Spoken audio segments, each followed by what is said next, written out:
రాష్ట్ర పార్లమెంట్ ఇన్ఛార్జీలు రేపు ఢిల్లీకి రావాలని ఏఐసీసీ ఆదేశించింది. సీఎం, డిప్యూటీ సీఎం సహా రేపు ఢిల్లీ వెళ్లనున్నారు 17 పార్లమెంటు సెగ్మెంట్ల ఇన్ఛార్జీలు. ఢిల్లీలో జరగనున్న పార్లమెంటు సన్నాహక సమావేశంలో పాల్గొననున్నారు. వచ్చే సార్వత్రిక ఎన్నికలను ఎలా ఎదుర్కోవాలనే దానిపై ఇన్ఛార్జీలకు దిశానిర్దేశం చేయనుంది అధిష్టానం. రెడీగా డీటెయిల్స్ కంచె రాజు అందిస్తారు. రాజు, చెప్పండి, ఇన్ఛార్జీలను ఢిల్లీ పిలిపించింది కదా కాంగ్రెస్ అధిష్టానం, సో ఏం చర్చించనున్నారు? రాబోయే లోక్సభకు సంబంధించిన ఎన్నికలపైన కాంగ్రెస్ పార్టీ చాలా సీరియస్గా కసరత్తు చేసిందని చెప్పాలి. ఏఐసీసీ పెద్దలు కూడా గత కొద్ది రోజుల నుంచి వెళ్ళి పార్లమెంట్ ఎన్నికలపైన చాలా సీరియస్గా ఉన్నారు. చాలా సందర్భాల్లో కూడా పార్లమెంట్ ఎన్నికలకు సంబంధించిన వ్యూహాలు ఏ విధంగా వెళ్ళాలి, ఏ విధంగా కలిసికట్టుగా ముందుకెళ్ళాలి దానిపైన కూడా వరుసగా సన్నాహక సమావేశాలు నిర్వహిస్తున్న పరిస్థితి కనబడుతుంది. ఎందుకంటే మొన్న రీసెంట్గా డిసెంబర్ 28 నాగపూర్ కాంగ్రెస్ ఆవిర్భావ దినోత్సవ సందర్భంగా నాగపూర్లో కూడా పార్లమెంట్ ఎన్నికలను ఎజెండాగా చేసుకొని అక్కడ కూడా అన్ని రాష్ట్రాలకు సంబంధించిన పీసీసీలు కావచ్చు, ఆయా రాష్ట్రాలకు సంబంధించిన కాంగ్రెస్ సీనియర్ నేతలకు ఏఐసీసీ దిశానిర్దేశం చేసింది. అదే కాకుండా గత 2 రోజులుగా తెలంగాణలో కూడా ఎంసీహెచ్ఆర్డీలో Congress PCC president CM Revanth Reddy సమక్షంలో ఎంసీహెచ్ఆర్డీలో పార్లమెంట్ సంబంధించిన ఎన్నికలపైన కసరత్తు చేశారు. దానికి సంబంధించిన గెలుపుకు ఏ విధంగా పనిచేయాలనే దానిపైన కూడా చర్చించారు. 2 రోజుల పాటు, అది నిన్న మొన్న 2 రోజుల పాటు జరిగింది. అయితే ప్రధానంగా ఒక్కొక్క పార్లమెంట్ నియోజకవర్గానికి మంత్రులను ఇన్ఛార్జిగా చేశారు. అదేవిధంగా పార్లమెంట్ నియోజకవర్గ పరిధిలో ఉన్న ఎమ్మెల్యేలు కావచ్చు, ఓడిపోయిన నాయకులు కావచ్చు, అదేవిధంగా ఆ జిల్లాకు సంబంధించిన ప్రెసిడెంట్ కావచ్చు, కలిసికట్టుగా పనిచేయాలి.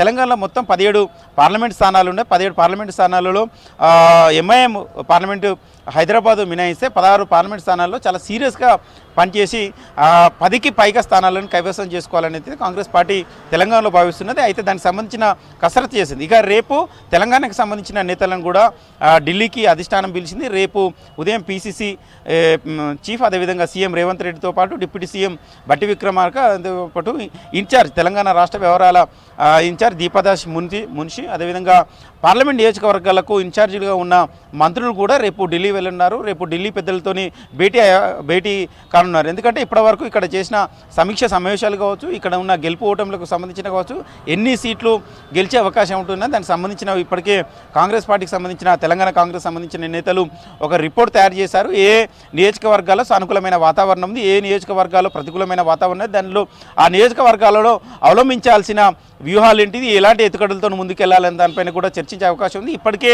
మొన్న అసెంబ్లీ ఎన్నికల సమయంలో సిపిఐతో కలిసి పనిచేశారు.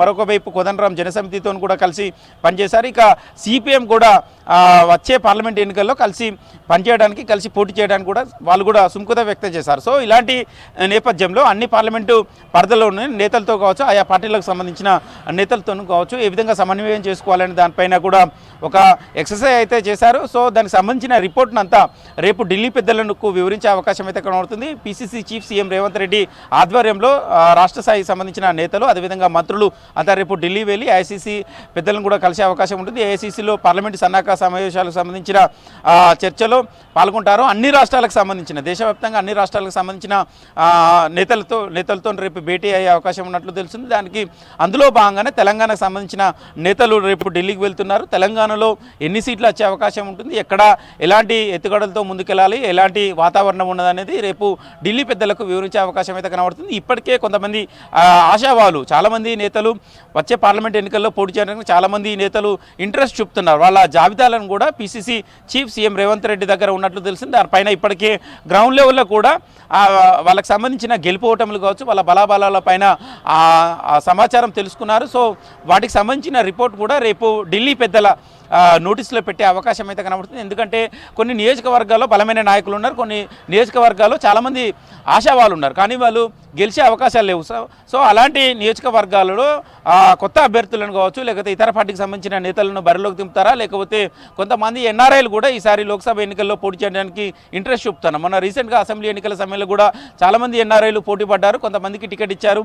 ఇప్పుడు తెలంగాణలో కాంగ్రెస్ పార్టీ అధికారంలో ఉంది. ఇక ఎంపీ ఎలక్షన్లకు కూడా ఈజీగా గెలిచే అవకాశం ఉంది అని తెలియడంతో చాలామంది నేతలు, ఎన్ఆర్ఐలు కావచ్చు, ఇతర సంబంధించిన కాంగ్రెస్ పార్టీకి సంబంధించిన నేతలు కావచ్చు, చాలామంది ఎంపీ టికెట్లపై ఆశలు పెట్టుకున్నారు. కొంతమంది సీనియర్ నాయకులు కూడా ఈసారి ఎన్నికల బరిలో, పార్లమెంట్ ఎన్నికల బరిలో దిగడానికి ఉత్సాహం చూపుతున్నారు. వీళ్ళందరి పేర్లతో కూడిన ఒక జాబితా కూడా రేపు ఢిల్లీకి వెళ్ళి అక్కడ ఏఐసీసీ పెద్దల తో మాట్లాడే సమయంలో అంటే పార్లమెంట్ ఎన్నికలకు సంబంధించిన సన్నాహక సభ సమావేశంలో మాట్లాడే సమయంలో సంబంధించిన ఆశావాల జాబితాను కూడా వివరించే అవకాశం అయితే కనబడుతుంది. సో మొత్తానికైతే కాంగ్రెస్ పార్టీ జాతీయ స్థాయి కాంగ్రెస్ కావచ్చు, అదేవిధంగా తెలంగాణకు సంబంధించిన కాంగ్రెస్ నేతలు కావచ్చు, వచ్చే పార్లమెంట్ ఎన్నికల్లో మెజార్టీ స్థానాలను, మెజార్టీ సీట్లను కైవసం చేసుకోవాలి, దేశంలో కాంగ్రెస్ పార్టీ అధికారంలో తీసుకురావాలని అయితే ఒక ఎజెండాతో అయితే కసరత్తు చేస్తున్నారు.